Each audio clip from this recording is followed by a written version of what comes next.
ये कब्रिस्तान जिहाद है।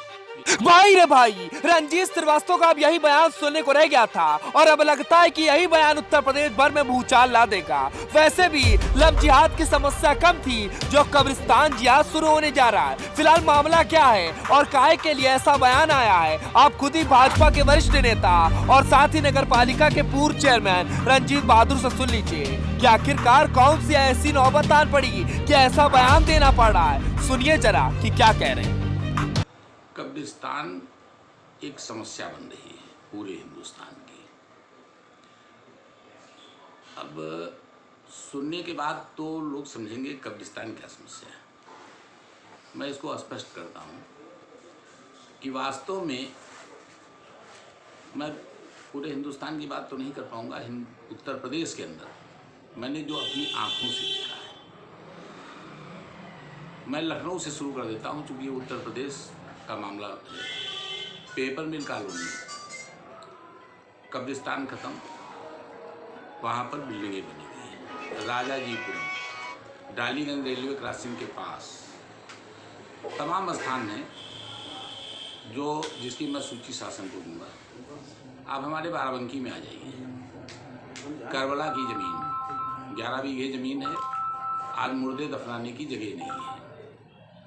कमरिया बाग 60,000 स्क्वायर फीट ज़मीन है, कब्जा होकर के 25-30 हज़ार स्क्वायर फीट ज़मीन बेची है। इसी तरह से फजुल्लागंज का कब्रिस्तान, मसौली का कब्रिस्तान, पैसार का कब्रिस्तान, मोहारी पुरवा का कब्रिस्तान, ये सारे कब्रिस्तानों का अस्तित्व समाप्त हुआ जा रहा है। अब आप ये कहेंगे कि मैं हिंदू नेता होने के नाते कब्रिस्तान की चिंता क्यों कर रहा हूँ। मैं स्पष्ट कर दूँ, कब्रिस्तान की चिंता इसलिए है कि जब कब्रिस्तान बेच लेते हैं या कोई कब्जा कर लेते हैं, कब्जा करवा देते हैं, कब्रिस्तान पर कोई कब्जा नहीं कर सकता। अगर कब्रिस्तान की ज़मीन पर कब्जा कर ले कोई आदमी, जा करके इनकी बगैर मर्जी के अगर कब्जा कर दे तो वहाँ पर ये अपनी जान तक दे सकते हैं। तो जाहिर सी बात है कि बगैर इनकी मर्जी के कब्रिस्तान कब्जा नहीं हो रहा। कब्रिस्तानों पर कब्जा हो रहा है और ये लोग नए कब्रिस्तान, मुर्दे तो दफन होंगे।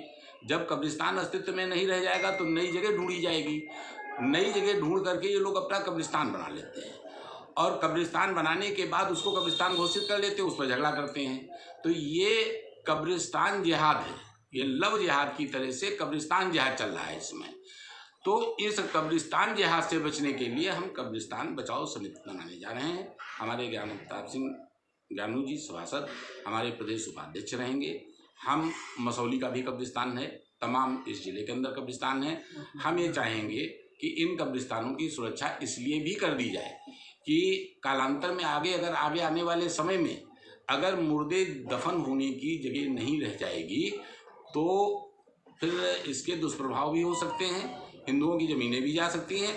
और दूसरी चीज़, अगर इस पर नियंत्रण कर लिया गया, इस समिति ने अगर ये नियंत्रण कर लिया, इनके कब्रिस्तान अगर सीमित कर दिए तो हो सकता है ये जनसंख्या नियंत्रण पर भी काम आ जाए। क्योंकि जब इनको आगे जगह नहीं मिलेगी तो बच्चे ज़्यादा नहीं पैदा करेंगे। वही कब्रिस्तान मरने के बाद दफन होने की भी तो चिंता रहती है ना इनको। तो इसलिए बच्चे भी ये जनसंख्या नियंत्रण में भी काम आएगा। ये कब्रिस्तान जिहाद है, इस पर हम शासन को पत्र भी लिखेंगे, मुख्यमंत्री से मांग करेंगे कि इसको लव जिहाद की तरह से इस पर भी कानून बना दिया जाए, ताकि न ये अपना कब्रिस्तान बेच सके, न कब्रिस्तान दूसरों का कब्जा कर सके। नहीं।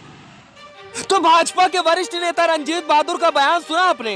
भाई साहब, बयान के साथ साथ आप पूरा माजरा भी समझ ही गए होंगे कि अब समिति गठित की जा रही है कब्रिस्तान को बचाने के लिए। फिलहाल देखना अब यही है कि आगे क्या होता है। फिलहाल बाराबंकी जनपद से उत्तर प्रदेश के लिए ABN News 24 की ब्यूरो रिपोर्ट।